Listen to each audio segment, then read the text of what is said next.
요즘 세상이 굉장히 어지럽습니다. 한국만 어지러운 것이 아니라 이 세상에서 가장 좋은 나라라고 하는 미국을 포함해서 유럽의 모든 국가들, 남미의 모든 국가들, 일본, 중국 할 거 없이 말 그대로 온 세상이 지금 어지러움 속에 빠져 있어요. 이런 가운데 코로나19라고 하는 한 번도 들어보지 못한 이와 같은 전염병이 창궐해서 일상생활을 제대로 할 수 없는 이와 같은 상태가 벌써 1년 넘게 이제 지속이 되고 있습니다. 지난주에 저희 교회에서는 로마서 1장 말씀을 가지고 제가 개인과 국가와 세상을 하나님이 포기하실 때의 징조라고 하는 그런 말씀으로 하나님의 말씀을 전달했습니다. 하나님께서 이 세상을 향해 또 믿는 자들을 향해 계속해서 하나님의 말씀을 전달해주고 잘못된 길로 나갈 때 그리 가면 안 된다고 계속해서 경고하시는데도 불구하고 백성이 아니면 이 세상 사람들이 하나님의 말씀을 듣지 않을 때는 하나님이 포기하신다. 포기한다는 얘기는 그냥 방치하신다는 거예요. 방치하신다는 거예요. 이렇게 하나님이 사람을 방치하고 그 다음에 국가를 방치하고 그리고 맨 마지막에 재림의 때에는 온 세상을 방치해 두게 될 때 나타나는 세 가지 징조가 있다. 이렇게 말씀을 드렸습니다. 첫 번째 징조, 이 징조는 뭐냐? 온 세상에 성적인 죄악이 만연한 이와 같은 징조가 나타난다는 거예요. 어딜 가나 모든 문화가 음란한 그와 같은 문화로 바뀌는 때가 되면 하나님의 심판이 다가올 때가 가까이 왔구나 하는 것을 저와 여러분이 직감을 해야 된다. 두 번째 징조는 뭐냐? 이런 성적인 이와 같은 그 타락이 극도로 달하면서 남자와 여자, 그러니까 남자 동성애자들과 여자 동성애자들이 온 세상에 창궐하고 만연하는 이와 같은 일이 발생을 한다고 성경이 우리에게 이야기를 하고 있습니다. 자, 여기에도 사람들이 하나님의 경고를 계속해서 무시하고 계속해서 나아가면 하나님께서 이 사람들을 버림받은 생각에 내어주신다 그랬어요. 생각이라고 하는 것, 정신세계, 이 정신세계가 말 그대로 혼동이 생겨서 옳고 그른 거를 구분하지 못하는 그런 일이 생긴다는 거예요. 옳고 그른 걸 구분하지 못하면 사람이 사람의 형태는 가졌는데 짐승처럼 된다는 거예요. 짐승처럼 생각을 하고 짐승처럼 행동하는 그와 같은 악한 일이 하나님이 사람들을 포기하실 때, 방치하실 때 나타나는 마지막 징조다. 그렇게 이야기를 했습니다. 이렇게 되면 사람들이 사람들 죽이는 거를 가볍게 여기고 특별히 태 속에 있는 아이를 죽이는 일을 마음대로 자행하게 되고 동성애가 창궐하게 되고 또 그 일을 마음껏 추진하기 위해서 차별금지법이니 하는 이와 같은 악법을 만들려고 하고 또 우리가 살고 있는 이 자유로운 세상, 이 자유로운 세상을 억압받는 그런 세상으로 만들기 위해서 사회주의 공산주의자들이 들끓는 이와 같은 세상이 되는데도 불구하고 정신세계가 완전히 붕괴가 돼서 사회주의 공산주의가 좋습니다 하고 거기 가서 투표하는 그와 같은 일이 생긴다는 거예요. 그래서 결국은 맨 마지막에 재림의 때 적그리스도의 통치가 임할 때 그 통치의 형태는 전체주의, 완전한 그런 독재, 공산주의, 사회주의 형태의 이와 같은 정부가 오게 되는데 이런 것들조차도 판단을 하지 못하기 때문에 이런 것들조차도 좋다고 가서 그런 사람을 환영하는 그런 일이 생긴다. 데살로니가 후서 말씀 가서 보니까 이렇게 이제 기록이 되어 있습니다. 데살로니가 후서 2장에 거기 가서 보면 적그리스도가 나타나는 때에 대해서 이야기하고 적그리스도가 사람을 속이는 일에 대해서 이야기하는데 어떻게 사람들이 그런 전체주의, 독재, 사회주의, 공산주의 사람을 죽이는 그와 같은 이 사람을 좋아하고 그런 체제를 좋아하게 되느냐. 성경에 가서 보니까 이렇게 돼 있어요.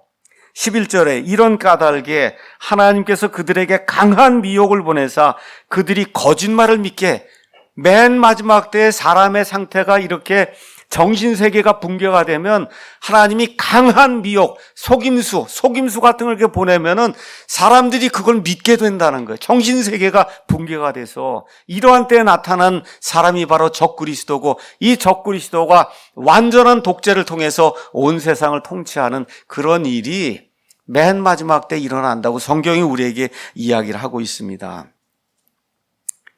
저와 여러분이 사는 세상 한번 생각을 한번 해보세요. 정말 우리 주위에 얼마나 성적인 타락이 만연해 있는가, 동성애가 얼마나 만연해 있는가, 말 그대로 사람들의 정신세계가 얼마나 붕괴가 되어 있는가, 이 모든 것들을 보고도 말세가 아니라고 이야기하고 예수님 재림이 아직도 멀었다고 이야기하면 그건 정상적인 그리스도인이 아니라고 저는 그렇게 생각이 들어요.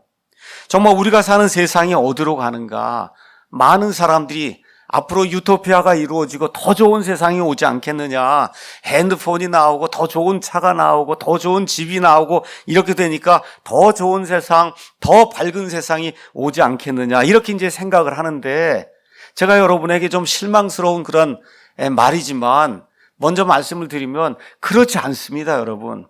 먹고 사는 건 좋아질 수 있어요. 핸드폰 갖고 노는 것은 좋아질 수 있어요. 하지만 성경은 뭐라고 이야기하냐? 세상은 마지막 때 멸망을 향해 치닫는다고 성경이 우리에게 이야기해주고 있어요. 저와 여러분이 지금 살고 있는 이 시대가 말세 중에 말세라고 해서 말 그대로 지옥 불속을 바로 앞에 내두고 있는 이와 같은 상황이 저와 여러분이 살고 있는 이런 시대예요. 우리 예수님께서 분명히 예수님 다시 재림하실 때 이와 같은 일이 있으리라고 우리에게 분명하게 말씀해 주셨어요. 그래서 어떻게 우리가 이걸 아느냐? 제 말을 통해서 아는 것이 아니라 하나님께서 남겨주신, 우리를 위해서 기록해 주신 이 하나님의 1.1획도 잘못이 없는 이 하나님의 성경 말씀이 맨 마지막 때가 그런 세상이 오리라고 우리에게 이야기하고 있기 때문에 저와 여러분이 확신을 가지고 세상이 멸망을 향해 치닫고 있다는 이런 사실을 인지할 수가 있습니다. 신약성경, 구약성경, 우리 성경을 보는데 성경은 이렇게 커다란 타원 형태로 하나님의 계시가 주어져서 타원에는 초점이 두 개가 있습니다. 초점이. 그래서 하나의 초점은 예수님의 초림이고 다른 하나의 초점은 예수님의 재림이에요. 그래서 성경 말씀은 처음부터 끝까지 이 두 개의 초점, 예수님의 초림과 예수님의 재림, 이걸 통해서 하나님이 영광을 받으시고 인류를 구속하시는 이와 같은 내용으로 성경이 이제 기록이 되어 있습니다. 자, 그래서 한마디로 이야기해서 신약성경, 구약성경은 예수 그리스도의 초림과 재림을 이렇게 두 개의 초점으로 하는 하나님의 말씀이다, 그렇게 이야기할 수가 있어요. 특별히 성경 말씀 중에 구약에 나와 있는 말씀 전체를 다 합치면은 성경 말씀의 4분의 1이 앞날에 대한 거예요. 앞날에 대한 예언의 말씀이에요. 그 예언의 말씀의 대다수가 뭐냐? 예수님의 초림과 재림에 대한 그런 말씀입니다.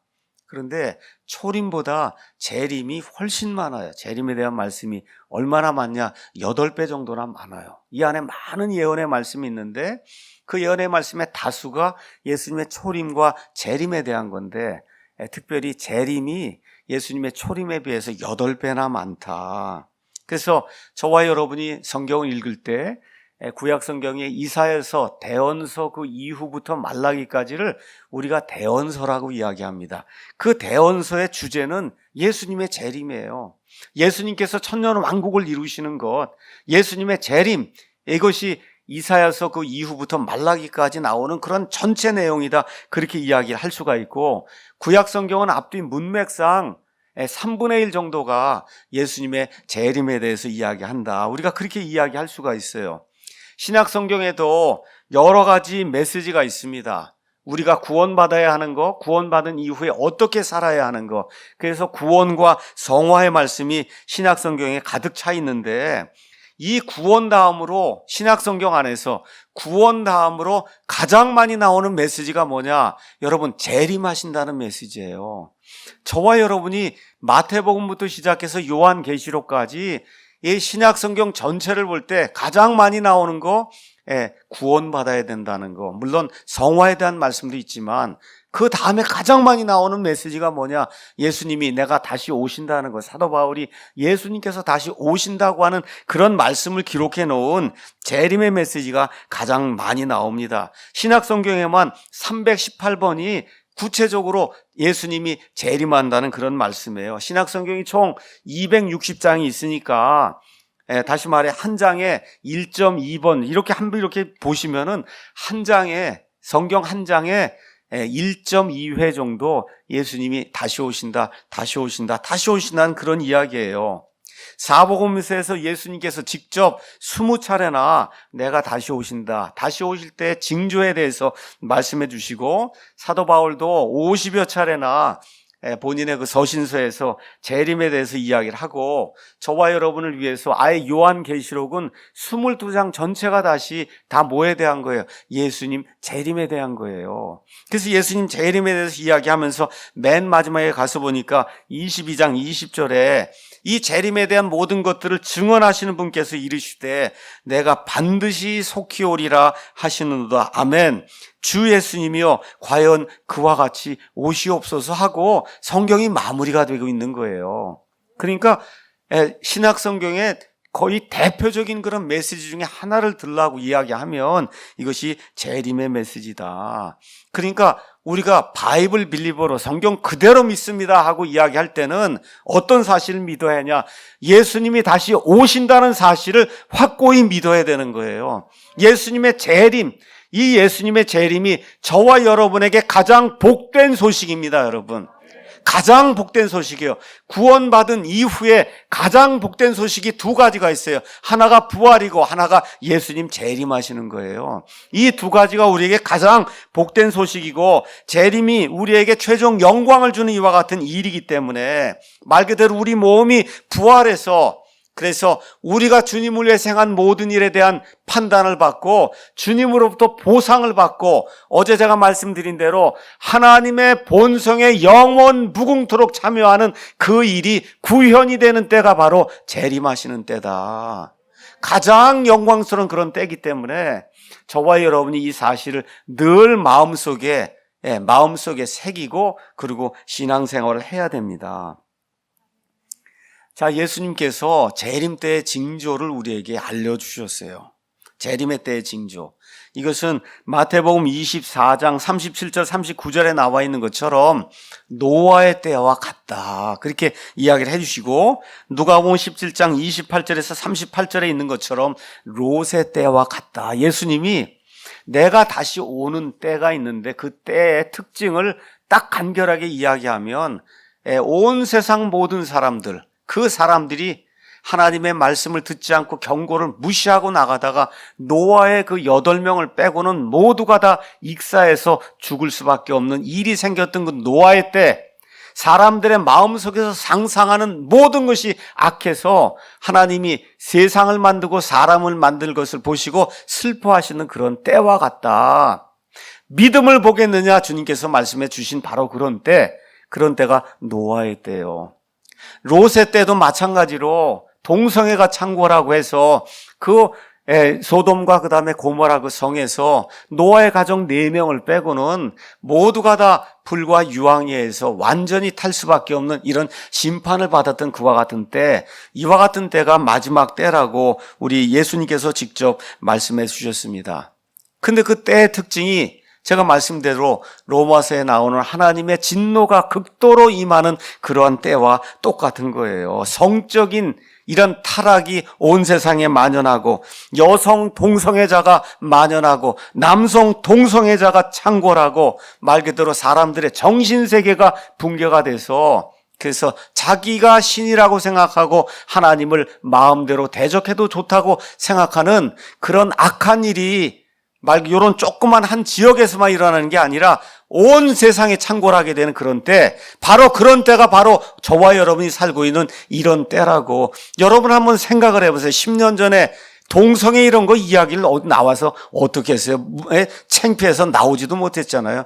지금 그저 동성애 하는 게 자랑거리가 돼서 그저 나와서 내가 동성애자라고 이야기하는 이런 세상이 펼쳐지리라고 어느 누구도 한 번도 생각해보지 못한 이런 일이 지금 우리 가운데 일어나고 있는 겁니다. 자, 예수님 재림의 때는 성경이 뭐라고 이야기해요? 예수님의 초림 이야기하면 어느 한 시간이 아니고 33년 반이 초림이에요. 예수님 재림도 마찬가지로 한 때가 아니라 7년 전체를 예수님 재림의 때다 우리가 그렇게 이야기하는데, 이 7년 전에 7년 동안에 그 일어나는 이 모든 악한 일들, 무서운 일들은 7년 환란기라고 하는 이 기간에 일어나고, 오늘 저와 여러분이 복된 소망 휴거에 대해서 이야기하는, 먼저 답을 드리면 휴거는 7년 환란기가 생기기 전에 일어납니다. 7년 환란기가 전에 일어나는 거예요. 이때부터 시작해서 약 7년 정도의 이 기간을 예수님 재림의 때다 성경이 그렇게 이야기하고 있습니다. 근데 이 안에 이 7년 환란기에 대해서, 특별히 7년 환란기의 후반부 3년 반에 대해서 성경이 무엇라고 이야기하냐? 마태복음 24장 21절 우리 가서 한번 잠깐 보겠습니다. 마태복음 24장 21절 가서 보니까 그때 이 후반부 특히 3년 반 그때에 큰 환란, Great Tribulation이 있는데, 세상이 시작된 이래로 이때까지 그런 환란이 없었고 이후에도 없는 그런 환란이 이 땅에 닥친다는 거예요. 엄청나게 무서운 그와 같은 세상이 닥친다. 여러 사람들이 성경을 이제 잘못 이해하고 교회, 예수님의 신부, 예수님의 몸, 우리도 이 환란기를 통과한다고 하고, 그리고 뭐 하얀 옷 입고 뭐 어디 산에 가서 예배 드린다 그러고 이런 일들, 무지한 일들을 하고 있어요. 그러니까 하고 있는 이유가 뭐냐? 여기 보니까 큰 환란이 임한다 그랬는데 29절에 그날들의 환란 뒤에 해가 어두워지고 이렇게 되면서 예수님께서 이 땅에 재림하신 내용이 있으니까 이거 보라는 거예요. 큰 환란이 있고 이걸 통과한 다음에 그 다음에 예수님이 온다고 이야기하지 않았느냐. 맞습니다, 여러분. 어디에 오세요? 올리브산에, 감람산에까지 내려오는 그 일은 7년 환란기가 끝나고 여기 이루어지는 거예요. 맞아요. 근데 여러분에게 말씀드리겠습니다. 여기 마태복음 24장에는 교회가 들어있질 않아요. 마태복음 24장은 이 환란기에 들어가 하나님을 극도로 거부하고 하나님의 경고를 무시하고, 저 이스라엘이 지금 저 안에 돌아왔잖아요. 1948년에 돌아온 저 이스라엘 사람들이 계속해서 하나님을 거부하다가 7년 환란기 속으로 들어가는 거예요. 그 7년 환란기 속에 들어간 유대인들에 대한 말씀이 여기 마태복음 24장에 기록이 되어 있고, 이 사람들 환란을 당한 다음에 그 다음에 예수님이 올리브산으로 내려오는 그런 내용이 성경이 기록이 되어 있는 거예요. 그래서 24장, 25장은 하나의 말씀이에요. 그래서 24장이 끝나고 나니까 예수님이 내려오시니까 25장에 어떤 일이 생겨요? 양과 염소의 그런 그 비유가 나오면서 가서 보니까 온 세상 모든 민족들을 심판해서 천년왕국으로 들어갈 자하고 천년왕국으로 들어가지 못하고 영존하는 불 속으로 들어갈 자들을 구분하는 그런 일이 예수님 재림하시면 생기는 거예요.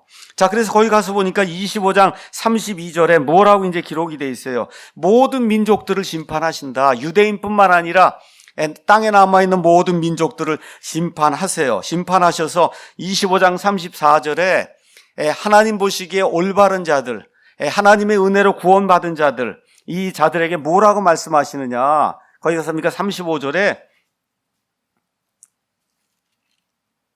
34절에 왕이 자기 오른편에 있는 자들에게 이르되 오라 내 아버지께 복받은 자들아 너희는 세상의 창건 이후로 너희를 위하여 예비된 왕국을 상속을 받으라 해서, 예수님이 땅에 오시면은 그러면 하나님 보시기에 올바른 자들, 예수 그리스도의 피로 다시 태어난 이와 같은 사람들, 믿음으로 이 7년 환란기 견디고 믿음을 지킨 그런 사람들, 이런 사람들을 왕국 속으로 이렇게 집어넣는 그 일이 생기고, 왼편에 있는 자들, 그렇죠, 왼편에 있는 자들, 마귀를 쫓고 하나님을 거부한 그런 모든 자들을 위해서 25장 41절에 뭐라고 이야기해요? 저주를 받은 자들아 너희는 내게서 떠나 마귀와 그의 천사들 위하여 예비된 영존하는 불 속에 들어가라고 해서, 그래서 천년 왕국에는 오직 구원, 7년 환란기를 거치고 구원받은 유대인이든 이방인이든 그 사람들만 육체를 입고 들어가는 그런 일이 생긴다.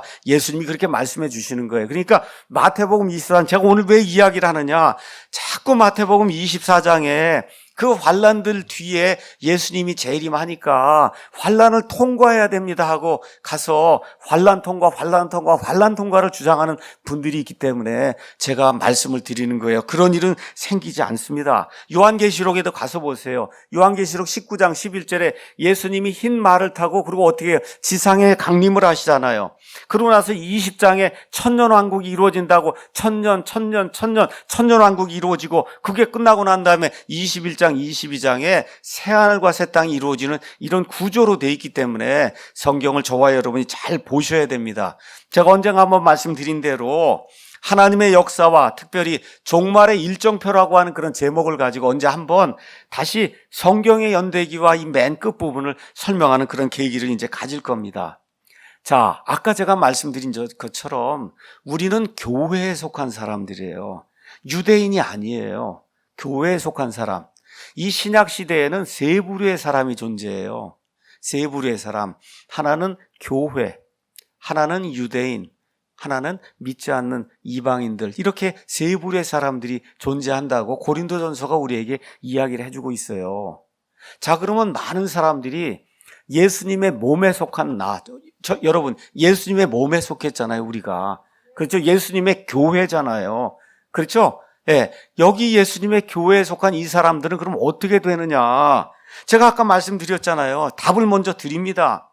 예수님 오시는 때 이 땅에 지금 살아남아있는 이런 성도들은 7년 환란기 속에 들어가지 않고 7년 환란기 있잖아요. 이거 들어가지 않고 요거 들어가는 일이 생기기 바로 전에 어떻게 돼요? 죽음을 맛보지 않고 공중으로 채워 올라가서 몸이 영원하게 변화가 돼서 그 순간부터 영원 무궁토록 주님과 함께 사는 그런 일이 보장이 돼 있습니다, 여러분.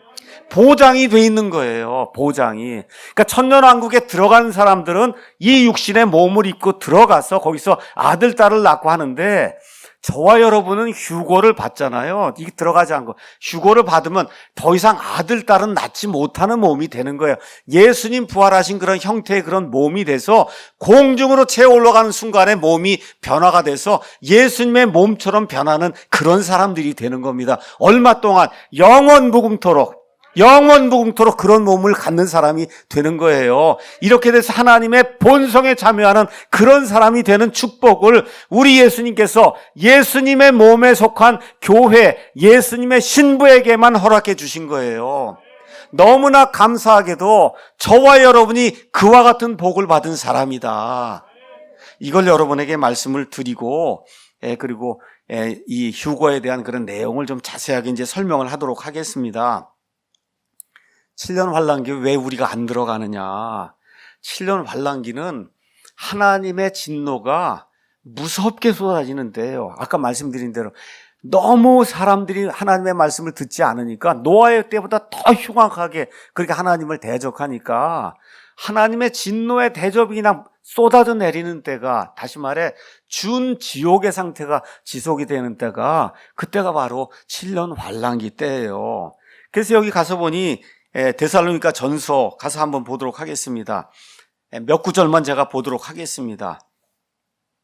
데살로니가 전서 1장에 가서 보니까 뭐라고 기록이 되어 있냐. 10절에 그분께서 죽은 자들로부터 살리신 그분의 아들께서 하늘로부터 오신 것을 기다리는지 보여준다. 데살로니가 교회 성도들이 아버지 하나님께서 죽은 자들로부터 다시 살려내신 그 예수님이 하늘로부터 다시 오는 것을 기다린다는 거예요. 근데 그분이 누구냐? 그 아들 예수님이 누구냐? 그분은 다가올 진노로부터 우리를 건져내신 분이에요. 이미 건져내신 분이에요, 여러분.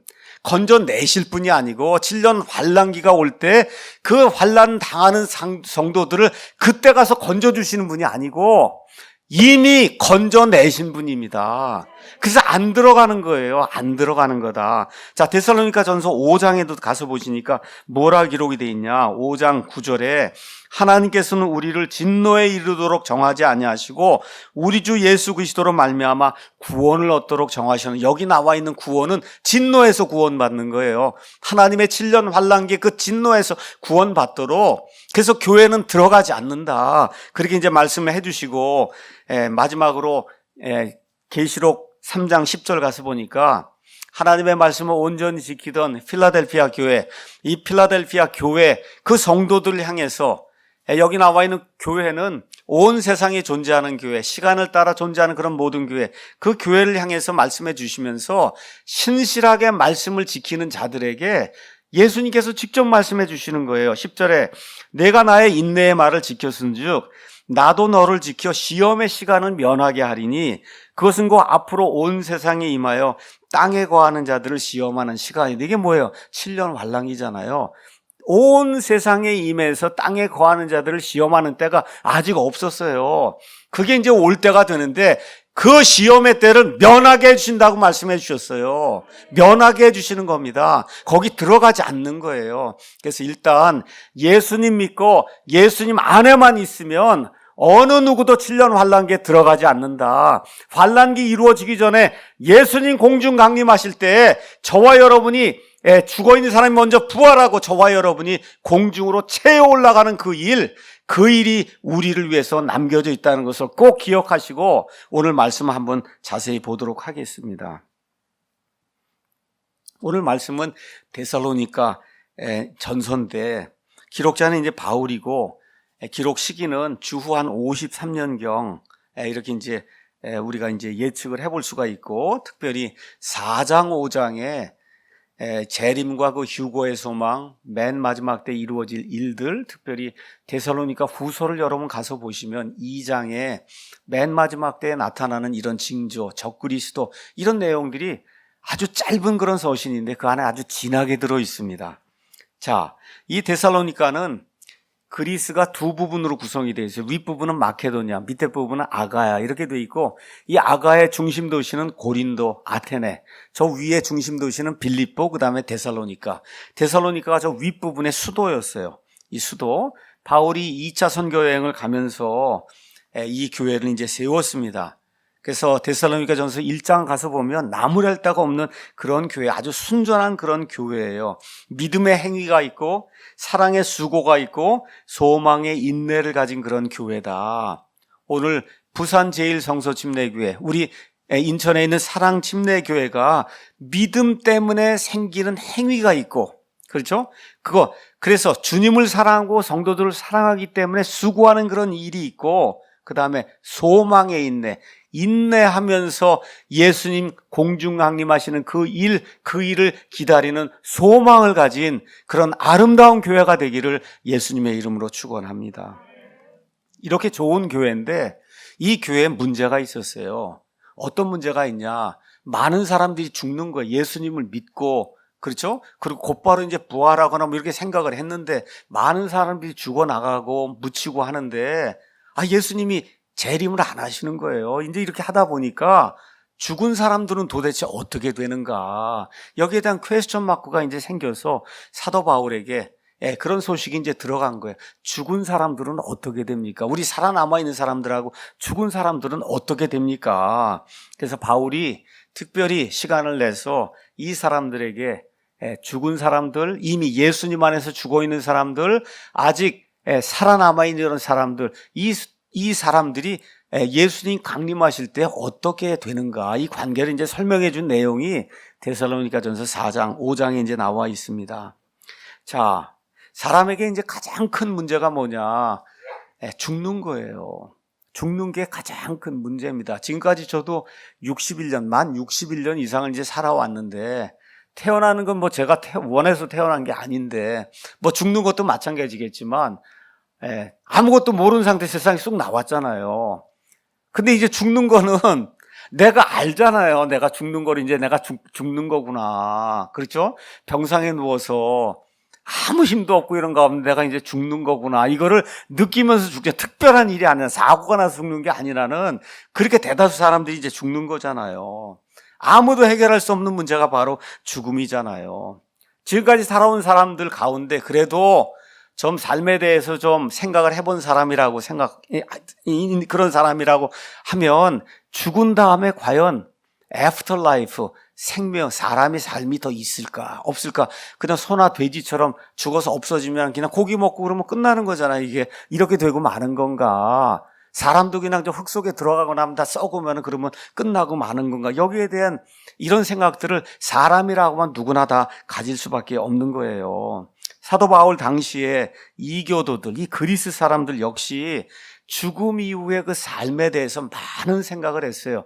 저와 여러분이 고등학교 대학교 다니면서 철학을 배우면 고대 철학은 다 어디 철학을 배우는 거예요? 그리스 철학을 배우는 거잖아요. 그 그리스의 유명한 소크라테스니 플라톤이 이게 나와서 이러쿵저러쿵 사람의 말을 이야기하는 그게 철학이잖아요. 그러니까 사람들이 죽은 다음에 사람이 과연 어떻게 되는 거에 대한 그런 많은 생각을 했는데 그 당시 사람들이 가진 생각의 결론이 뭐냐? 여기 13절 가서 보니까 형제들아 잠자는 자들에 관하여 너희가 모르기를 내가 원치 아니하노니 이것은 너희가 아무 소망 없는 다른 사람들 같이 슬퍼하지 아니하게 하려 합니다.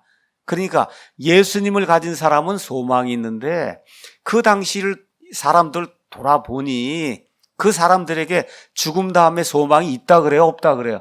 없다는 거예요. 그리스 사람들의 소망이 없는 거예요. 그냥 죽으면 끝이지 뭐가 있냐. 죽으면 끝이라는 거, 죽으면 끝이다. 아무것도 없다는 거예요. 그래서 소크라테스 같은 철학자는 죽음 이후의 행복을 증명하려고 했지만 여러분, 사람이 어떻게 죽은 다음에 세상을 알 수가 있어요. 그러니까 그냥 말만 이렇게 무성하게 얘기하는 거지 한 번도 죽음을 경험해 본 사람이 없잖아요. 그렇죠? 그러니까 죽은 거에 대해서 이야기하는 거, 그 사람이 이야기하는 건 들을 필요도 없는 거예요. 뭐만 들어야 되냐? 영원하신 하나님, 전지전능하신 하나님, 우리를 창조하신 하나님이 무엇라고 말씀하셨는가? 이게 지금 성경에 기록이 되어 있기 때문에 성경에 있는 그대로만 저와 여러분이 믿으면 행복한 사람이 될 겁니다.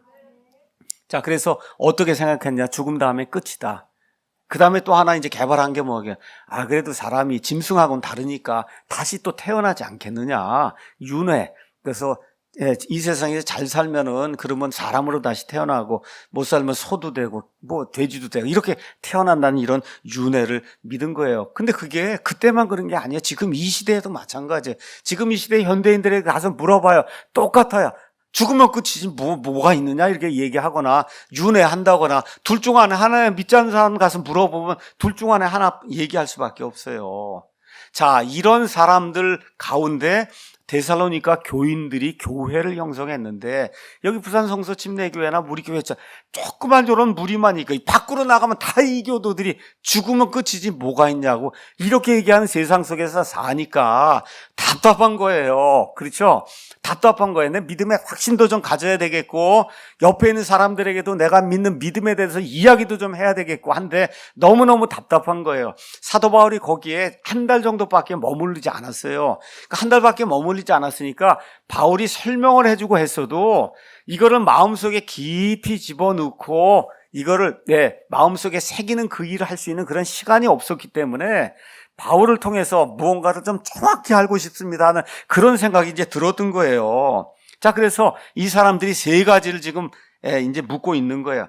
예수 그리스도 안에서 이미 죽은 자들 구원받고 죽은 자들의 미래는 어떻게 됩니까? 이제 그렇게 이제 묻는 거고 또 주님이 오실 때 이렇게 죽어 있는 사람이 있고 주님이 오실 때 살아남아 있는 사람도 있는데 이 사람들은 어떻게 되는 겁니까? 자, 마지막으로 이미 죽은 자들과 살아서 남아있는 자들이 어떤 관계가 있느냐 이런 걸 좀 알고 싶습니다. 이렇게 이제 성도들이 이야기를 했던 것 같습니다. 죄송하지만 여기 조금만 좀 낮춰주실까요? 자, 여기에 대해서 목사가 이러쿵저러쿵 얘기해봐야 아무 소용이 없지요. 저도 죽을 사람인데 제가 뭘 알아요. 제가 천국을 봤어요? 지옥을 봤어요? 몰라요. 저는 답을 줄 수가 없습니다. 어떤 교단의 교단장이든 석가모니든 마리아든 그런 답을 줄 수가 없어요. 그 답은 오직 성경에서만 나와요. 성경에서만. 여기도 그러잖아. 바울이 그러잖아요. 내가 내 말을 준다 그러지 않고 뭐라고 이야기하느냐. 한번 가서 잠깐 보도록 하겠습니다. 15절에 우리가 주의 말씀으로 너희에게 이걸 말한다. 주님의 말씀을 그 주님의 말씀에 근거해서 내가 지금 이거를 말하는 거다. 내 말하는 게 아니라 주님의 말씀에 근거해서 내가 너희에게 이 말을 이야기하는 거다. 다시 말해 하나님께서 보여주신 바울에게 주신 이와 같은 그 말씀, 또 예수 그리스도의 말씀, 그 다음에 신구약 성경 전체에 나와 있는 그런 말씀, 여기에 근거해서 내가 너에게 답을 주는 거지 그냥 내 생각을 이야기하는 게 아니다. 오늘 저도 여러분에게 제 이야기를 하려고 하는 게 아니에요. 그냥 여기 나와 있는 이야기를 여러분에게 조금 설명을 해서 전달을 하려고 하는 겁니다. 그래서 저와 여러분이 인생에 사는 가운데 여러 가지 이제 문제를 당해요. 사람으로서 알 수 없는 그런 일이 생기고 여러 가지 일이 생깁니다. 죽는 문제도 있죠. 또 부활의 문제도 있죠. 그렇죠? 또 저와 여러분이 정말 이 다음에 하나님의 이와 같은 형상에 이것 그대로 이제 변화가 돼서 하나님의 본성에 참여한다. 천년 왕국이 있다. 새하늘과 새 땅이 있다. 그렇죠? 이런 여러 가지 것들이 있잖아요. 이런 모든 것들을 저와 여러분이 어떻게 알고 어떻게 확신을 가질 수 있냐? 성경 말씀을 통해서만 할 수 있는 거예요. 성경 말씀을 통해서만. 다른 거 없습니다. 누가복음 16장에 가서 보면 거기 부자와 나사로 거기 이야기가 나옵니다. 실제로 살았던 그 사람의 이야기가 나와요. 그걸 통해서 죽은 이후에도 사람이 살아있구나, 말도 하는구나, 서로 알아보는구나, 이런 이야기가 성경에 기록이 되어 있기 때문에 있는 그대로 저와 여러분이 믿는 겁니다. 예수님의 재림과 부활에 대해서도 어떤 사람이 이야기하는 거 들을 필요가 없어요. 여기 성경에 다 하나님이 저와 여러분이 확신을 가질 수 있도록 이 안에 기록을 해주신 거예요. 그렇죠? 예수님이 죽었다가 다시 사신 이유에 대해서도 성경이 우리에게 이야기를 해주고 있어요. 하나만 제가 보겠습니다. 우리 예수님이 왜 죽었다가 사셨느냐? 아주 간결하게 이렇게 성경이 이렇게 이야기하고 있습니다. 히브리서 2장 14절 15절. 그런즉 자녀들은 살과 피에 참여한 자들이므로 그분도 마찬가지로 같은 것의 일부를 취하셨으니 몸에 참여하셨단 말이에요. 여기 이것은 곧 그분께서 죽음을 통해 죽음의 권능을 가진 자 곧 마귀를 멸하시고, 예수님이 죽었다가 부활해야만 되는 이유가 뭐냐? 거기 가서 보니까 죽음을 통해 죽음의 권능을 가지고 세상 사람들을 지배하던 그 마귀를 멸하시고, 죽음을 두려워하여 평생토록 속박에 얽매인 자들을 건져내시기 위해서 우리 예수님이 부활의 첫 열매가 되셔서 앞으로 많은 사람들의 부활이 있다는 걸 증명해 주시기 위해서 우리 예수님이 부활하셨다는 거예요. 여러분, 딴 데 가서 딴 거 찾을 필요가 없어요. 성경에 이렇게 답이 나와 있기 때문에. 그 성경 그대로 저와 여러분이 믿는 거예요. 자, 그러면 예수님의 그 재림, 특별히 공중강림, 그래서 요 7년 환란기가 있는데, 7년 환란기, 맨 환란이 끝난 다음에 예수님이 올리브산에서 올라가신 것처럼 올리브산에 다시 내려오셔서 그 올리브산에 발을 딱 내리고 이렇게 서시는 거를 예수님의 지상강림이다, 그렇게 이야기하는 거예요. 지상강림. 이 지상강림이 이루어지면 온 땅에 사는 사람들이 다 보게 됩니다. 온 땅에 사는 사람이 보게 되는 그런 일이 있고, 이 7년 환란 이전에 교회가 휴고를 받아서 올라가는데, 이거는 많은 사람들이 뭐라고 이야기하냐? 공중강림이다, 그렇게 이야기해요. 비밀리에 오시는 거예요. 눈에 보이게 오시는 게 아니에요. 그래서 이렇게 이 두 개의 단계로 돼 있다, 이 전체적인 재림이. 그래서 지금 이 시간에 뭘 얘기하는 거냐? 7년 환란기 들어가기 전, 우리는 안 들어갑니다, 여러분. 안 들어가요. 들어가기 전에 예수님 공중에서 강림하시는 거 지금 이야기를 하는 거. 공중에까지만 오시지 땅에까지 내려오시지 않는 거예요. 요걸 지금 제가 여러분에게 이야기하려고 하는 겁니다. 가서 보니까 13절에 형제들아, 잠자는 자들에 관하여 너희가 모르기를 내가 원치 않는다. 잠자는 자들, 그리스도 안에서 죽은 자들을 예수님이 뭐라고 표현하냐? 잠을 자고 있다, 그렇게 이야기를 하고 있어요. 뭐가 잠을 자고 있냐? 여러분, 영과 혼이 잠을 자고 있으면 큰일 나는 거예요. 아닙니다. 몸이 잠을 자고 있는 거예요. 제 아버지와 제 어머니가 지금 파주에 그 공원 묘지에 이렇게 묻혀 있어요. 근데 진짜 제 아버지 어머니 거기 없어요. 어디 있어요? 하나님 왕자 오른편에 지금 가 있는데, 근데 어떻게 해요? 몸은 지금 거기 가 있단 말이에요. 그렇게 돼 있는 상태를 잠자고 있다, 그렇게 이야기하는 겁니다. 왜? 여러분, 밤에 잠자고 아침에 일어나잖아요.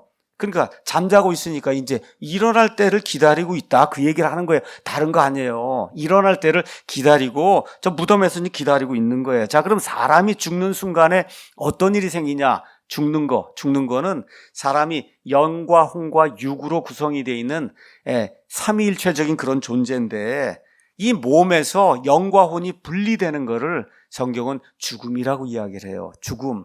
영과 혼이 분리가 되는 거예요. 자, 그러면 어떤 일이 생기냐? 예수님 안에서 이미 구원받은 사람은 죽는 순간에 영과 혼이 분리가 돼서 그래서 어디로 가요? 빌립보서 1장 23절, 고린도후서 5장 8절에 있는 것처럼 어디 중간 단계 뭐 이런 데 거치지 않고 곧바로 주님과 함께 있는 거예요. 주님과 함께 있는 거예요. 다시 말씀드릴게요. 뭐 어디 거치는 거 아닙니다. 몸에서 이제 영과 혼이 딱 분리가 되는 게 죽는 거거든요. 숨이 멈추면 죽잖아요. 죽는 그 순간에 우리의 영과 혼이 어디로 가냐? 주님에게로 가서 주님과 함께 있는 거예요. 우리 신학교의 성도들은. 자, 예수님 밖에서 죽은 사람은 어떻게 되냐? 즉시로 그 영과 혼이 지옥 불 속으로 들어가는 거예요. 지옥 불 속으로 들어가든 주님과 함께 있든 다 살아있는 거예요. 살아있는 거, 이게 몸은 죽어 있지만 살아있는 사람인 거예요. 살아있는 사람. 그래서 거기 누가복음 16장에 부자, 나사로, 그렇죠, 아브라함 다 죽은 거잖아요. 우리가 보기엔 다 죽은 사람인데 어떻게 살아있잖아요. 살아있는 거예요. 살아있는 거다. 그러니까 무덤에는 뭐만 있냐? 몸만 있는 거예요. 사람 자체는 어디 가 있냐? 예수님 안에 있는 사람은 천국에 가 있는 거고 예수님 밖에 있는 사람은 지옥에 가 있는 거예요. 지옥에. 그런데 사람은 영과 혼과 몸이 있어야 되기 때문에 그래서 천국에서도 또 지옥에서도 중간 단계 어떤 몸이 있는 거예요. 몸이 있다. 그래서 여러분 부자도 몸이 있고 나사로도 몸이 있고 그러니까 말도 하고 그렇죠. 혀에다 물을 찍어달라고 몸이 있단 말이에요. 근데 이 몸이 완전 무결한 그런 몸이 아닌 거예요. 그래서 어떤 몸이 필요하냐? 예수님 공중 강림하실 때 우리가 여기 이 땅에 있을 때 우리가 갖고 사용하던 몸 있잖아요. 요게 부활이 돼야 그래야 영원 무궁토록 완전한 그런 존재가 되는 거예요. 그 일을 위해서 우리 예수님이 오시는 거다. 얼마나 멋있는지 알 수가 없어요. 우리 이 성경 말씀이. 자, 그래서 거기 가서 보니까 그리스도께서 오실 때 어떻게 되어 있냐? 14절 한번 보겠습니다. 잘 보세요.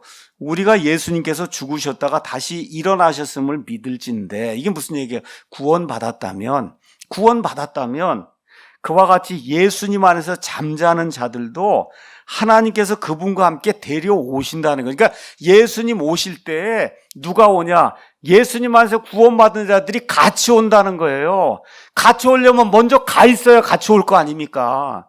맞습니까? 먼저 가 있어야 같이 오잖아요. 맞죠? 그 사람들이 온다고. 근데 몸만 지금 없어요. 여기 땅에 있는 몸이 없다. 몸. 그건 아니고 중간 단계 어떤 몸을 가진 그 사람들이 같이 오면 이 몸이 일어나서 어떻게 돼요? 영과 혼과 그 몸이 하나님이 주시는 영화로운 몸으로 변화가 돼서 그래서 하나님이 원래 인간을 만드실 때 영과 혼과 육, 삼위일체적인 그런 존재로 만드신 그런 완전한 그런 인간이 되는 그런 일이 예수님 공중 강림하실 때 일어나게 된다. 여기 있는 그대로 예수님 오실 때 누가 와요? 예수님 안에서 죽어있는 그런 사람들이 같이 오는 거예요. 같이 오려면 먼저 가 있어야 같이 올 거 아닙니까? 가 있어야. 그렇죠? 이 말씀을 그대로 이렇게 이제 이해를 하시면 이제 되는 겁니다. 자, 언제 오시느냐? 너무나 많은 사람들이 관심을 갖고 있죠. 언제 오시느냐? 제 대답이 좀 실망스러울 수 있지만 아무도 모릅니다. 저도 모르고 아무도 몰라요. 왜 그래? 성경이 모른다고 이야기했으니까. 그래서 시한부 종말론의 위험성에 빠지면 안 되는 거예요. 안식교는 1848년에 온다 그러고 다미성교회는 1992년에 온다 그러고 미국의 해롤드 캠핑이라는 그런 거짓말쟁이가 있는데 이 목사는 1994년에 온다 그러고 2011년에 온다 그러고 이거 벌써 예언하면 이미 틀린 거예요. 그렇지 않습니다. 15절에 가서 보니까 우리가 이렇게 이야기하잖아요. 우리는 뭐예요? 바울도 지금 포함하고 있는 거잖아요. 바울도. 그러니까 바울이 지금 살고 있는 시대에 이 말씀을 기록하면서 나도 지금 예수님 강림을 기다리고 있다. 그렇죠? 그래서 지금 언제 오실지 모르는 거예요. 이 휴고의 때, 요거 일어나는 이 때는 언제 일어날지 아무도 모르는 거예요. 아무도 모르는 거다. 그래서 언제 일어날지 모른다고 하는 걸 우리가 재림의 임박성이라고 이야기하는 거예요. 언제 오실지도 몰라요. 그러니까 저와 여러분이 날짜를 세거나 할 그럴 필요가 없다고 성경이 우리에게 이야기하고 있는 겁니다. 자, 그럼 휴고의 과정이 어떻게 되냐? 순서가 있다는 거예요. 순서. 자, 가서 보니까 뭐라고 되어 있냐? 먼저 죽어 있는 자들이 먼저 부활하는 그 일이 있다. 우리가 주의 말씀으로, 이건 내 말 얘기하는 게 아니라 주의 말씀에 근거해서 너에게 이것을 말하노니 주께서 오실 때까지 살아서 남아있는 우리, 누구의 살아남아있는 사람들, 우리는 이런 사람들이 될 가능성이 좀 있는 사람이에요. 맞습니까, 여러분? 휴거받을 가능성이 큰 사람이에요, 저와 여러분은. 근데 아멘이 좀 적으시네. 보니까 휴거받을 가능성이 큰 사람들이에요, 저와 여러분이. 그런데 순서가 있다는 거예요, 순서가. 우리가 먼저 휴거받는 게 아니고 잠자는 자들보다 앞서지 못한다. 그래서 잠자는 자들에 대해서 주께서 호령과 천사장의 음성과 하나님의 나팔소리, 이게 뭐예요? 호령이 난다는 거예요. 그렇죠? 천사장의 음성이 나고 하나님의 나팔소리가 나니까 엄청나게 큰 소리가 난다는 거예요. 무슨 소리가 나느냐? 죽어있는 자들, 그리스도 안에서 죽어있는 자들에게 일어나라고 하는 소리가 난다는 얘기입니다, 여러분. 일어나라고 하는 소리가 난다는 거예요. 죽어있는 자들, 그리스도 안에서 죽어있는 자들만 들을 수 있는 그런 소리가 나면은, 그러면 어떻게 돼요? 가서 보니까 그리스도 안에서 죽어있는 사람들이 먼저 일어나고 먼저 일어나는 거예요. 먼저 일어나는 그 일이 생긴다. 이 일에 대해서 이야기하면서 고린도전서 15장에 예수님의 이 사도 바울이 다시 한번 이렇게 이야기를 하고 있습니다. 한번 보도록 하겠습니다. 왜 우리가 이렇게 몸이 변화가 돼야 되냐? 15장 50절에 형제들아 내가 이것을 말하노니 살과 피는, 우리 가지고 있는 이 몸은 하나님의 왕국을 상속받을 수 없어요. 하나님의 거는 영원한 거예요. 우리가 이런 몸을 가지고 살 수 있는 그런 데가 아니기 때문에, 그래서 썩는 것은 썩지 않는 것을 상속받지 못하기 때문에 우리가 영원 무궁토록 하나님과 살려면 하나님과 같은 형태로 변화가 돼야 된다. 그런 이야기를 하고 있어요. 그래서 내가 너에게 한 가지 신비를 이야기한다. 미스터리. 아무도 알지 못하는 것, 구약시대에나 알지 못하던 신비, 그 신비를 내가 너희에게 이야기한다. 이 신비는 언제 확실히 드러났냐? 오순절 성령 강림 이후에 특별히 사도 바울이 하나님으로부터 받은 그런 계시를 통해서 이루어진 거기 때문에 신비라고 표현한 거예요. 아브라함도 알지 못했어요. 다윗도 알지 못했어요. 지금 예수님 주신 이와 같은 계시를 통해서 바울이 우리에게 이 신비를 알려주는 거예요. 우리가 다 잠자지 아니하고 죽어있는 사람들 있잖아요. 다 계속 잠만 자는 게 아니다. 그렇죠? 뭐라고 해서 마지막 나팔 소리가 날 때 눈 깜짝할 사이에, 영어로 twinkling of an eye, 눈 깜짝할 그런 순간에 순식간에 다 변화가 되리니, 여기도 순서가 나와 있잖아요. 나팔 소리가 나니까 일어나라 하고 이야기하니까 어떻게 돼요? 죽은 자들이 썩지 않을 것을 일어나고 우리가 변화가 된다. 순서가 그렇게 돼 있는 거예요. 죽은 자들이 먼저 변화가 돼서 올라가는 거예요. 몸이 변화가 돼서 영화로운 몸을 입게 되는 거예요. 제 아버지, 어머니, 우리 여기 유나님 목사님이 아마 2014년인가 소천하셨다고 한 이분들의 몸이 순식간에 변화가 돼서, 그래서 예수님 부활하신 그 이후에 나타났던 시간과 공간을 초월하는 그런 몸 아시죠? 그런 몸을 입는 일이 순식간에 발생을 하고, 말 그대로 순식간에 발생하는 거예요. 그 다음에 어떤 일이 생기냐? 그 뒤에 살아서 남아있는 우리가 그들과 함께 구름들 속으로 채어 올라간다는 거예요. 채어 올라가. 여러분, 독수리가 뭐 이제 먹을 거 있으면 쫙 내려왔다가 채 갖고 올라가잖아요. 그렇죠? 똑같은 표현이 이렇게 표현이 돼 있는 거예요. 이런 걸 우리가 영어로는 랩처라고 이야기하는 거예요. 휴거는 끌어올린다는 얘기고, 미국 사람들은 이거를 랩처라고 표현해요. 랩처는 황홀경에 들어간다는 거예요. 사람이 한 번도 여러분, 끌려 올라가는 순간에 이 몸이 그냥 변화가 되더니 말 그대로 시간과 공간을 초월하는 그런 몸으로 변화가 되니까 얼마나 놀랍겠어요. 그렇죠? 그래서 그거를 랩처라고 하는 그런 말로 표현한 거예요. 랩처. 이거는 사람이 한 번도 경험해보지 못한 그와 같은 희열의 상태로 이게 바뀌는 그런 일이 생긴다고 하는 거예요. 빠른 속도로 하나님이 채워가는 거예요. 여러분, 이 사도행전 가서 보시면 8장 39절에 이 가자 지방에 가서 말씀을 전한 다음에, 그렇죠? 빌립이 그 전한 다음에 이 에티오피아 내시에게 말씀 전한 다음에 그 다음에 어떻게 돼요? 하나님의 영이 그를 채워가니까 들어서 쭉 올라가니까 아소도 지방으로 가서 나타나게 되는 그런 일이 성경에 기록이 돼 있고, 엘리야를 채워 올라가잖아요. 에녹을 채워서 올라가잖아요. 이렇게 하나님이 사람을 이렇게 채워가지고 올라가는 그런 일이 성경에 여러 차례 기록이 돼 있어요. 그런 일이 이 땅에 사는 예수님 안에 살면서 예수님 공중 강림하실 살아남아있는 모든 사람들에게 일어난다는 거예요. 그럼 누가 들어가냐? 교회 일 열심히 하는 사람만 들어가냐? 아닙니다, 여러분. 그것만 말씀드리고 마치겠어요. 예수님 안에 있는 사람은 다 들어가는 거예요. 뭐 부분 휴거가 있다 이런 거 없습니다. 누가 들어가는 거냐? 누가 오는 거냐 하면 예수님이 자기 신부를 데리러 오는 거예요.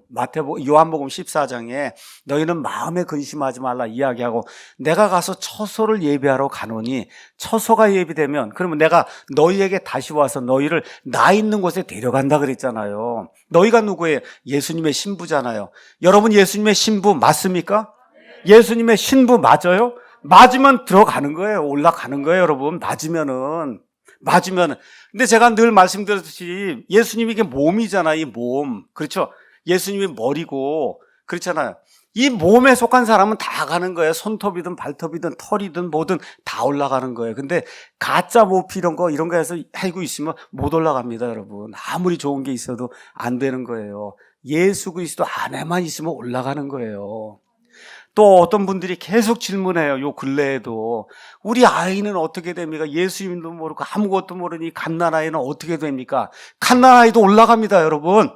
왜 그래요? 회개보고할 능력이 없기 때문에 올라가는 거예요.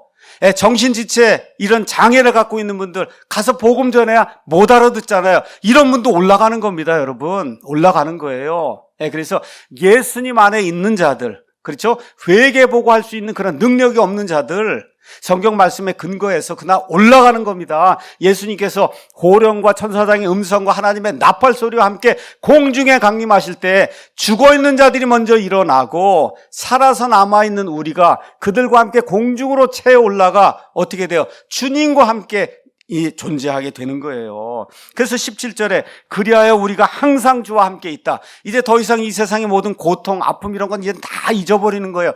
완전히 다른 세상이 열리게 되는 거예요. 한 번도 저와 여러분이 꿈꾸지 못한 유한한 몸을 가지고 3차원의 세상에 살고 있는 저와 여러분이 한 번도 생각해 보지 못한 그런 세상이 우리에게 열리면서 그 일이 영원 무궁토록 지속이 되는 거다. 맞습니까? 그래서 18절에 그러므로 이 말씀들로 서로 위로하라고 우리에게 이야기해 주고 있는 거예요. 이 말씀들로 서로 위로해라. 그래서 제가 오늘 너무 세상이 악해요. 성적인 타락이 아주 너무나 극도로 만연해 있어요. 동성애가 지금 극도로 창궐해 있어요. 말 그대로 정신세계가 아주 완전히 붕괴가 돼서 사람이 거의 짐승처럼 돼가는 이런 시대에 저와 여러분이 살고 있는데, 제가 여러분의 좋은 소식을 알려드릴게요. 이때가 바로 우리의 전성기입니다, 여러분. 전성기. 예수님 공중 강림하실 때가 가까이 온 거예요. 이걸 기억을 하시고 하나님의 말씀 부여잡고, 사람은 다 거짓말쟁이, 하나님은 진실하시고 사람은 다 거짓말쟁이라 이렇게 생각하시고, 이 세상에 소망을 두지 마시고, 아무리 어려운 일이 있다 해도 내가 몸이 변화되는 때가 다가오고 있다. 이 세상에 아무리 좋은 게 있어도 이게 영원 무궁토록 저와 여러분에게 존속하는 게 아니에요. 없어지게 됩니다. 이 땅에 소망 두지 마시고, 또 이 땅에 너무 어려움이 있다고 해도 너무 그것 때문에 슬퍼하지 마시고, 우리의 전성기가 다가온다. 예수님 공중 강림하실 때 이 땅의 모든 것들을 다 잊어버리고 우리가 몸이 변화가 돼서 영원 무궁토록 하나님의 본성에 참여하는 그런 아름다운 일이 있다는 거, 이거를 꼭 기억을 하시고, 다시 제가 말씀드릴게요. 뭔가 열심히 뭘 해야 데리고 가는 거 아닙니다, 여러분. 예수님 안에만 있으면 차 타고 가다가도 들려 올라가고, 주방에서 일하다가도 들려 올라가고, 아기 젖 먹이다가도 들려 올라가고, 차를 타고 가다가도 들려 올라가고, 그렇죠? 공부하다가도 들려 올라가고, 직장에서 일하다가도 들려 올라가고, 비행기 조종하다가도 들려 올라가는 거예요, 여러분. 걱정하실 필요가 없어요. 뭐만 걱정하면 되냐? 내가 정말 예수님 안에 있는 사람인가? 이것만 확실하면 되는 거예요. 내가 정말 예수님 안에 있는 사람인가? 예수님의 몸에 속한 사람인가? 예수님의 신부에 속한 사람인가? 정말 내 행위가 아니라 예수 그리스도의 은혜로 말미암아, 십자가의 그 보혈의 공로로 말미암아 하나님의 은혜로 내가 전적으로 구원받아 하나님의 자녀가 된 사람인가? 그 예수님을 내 개인의 구원자요, 내 개인의 주님으로 맞아들인 그런 날이 내 생에 한 번이 있었는가? 이게 있어야 올라가는 겁니다, 여러분. 이런 아름다운 일이 여기 부산 제1성소침례교회, 또 우리 사랑침례교회, 성경을 사랑하는 모든 성도들에게 충만하게 임하기를 예수님의 이름으로 축원합니다. 기도하고 마치겠습니다.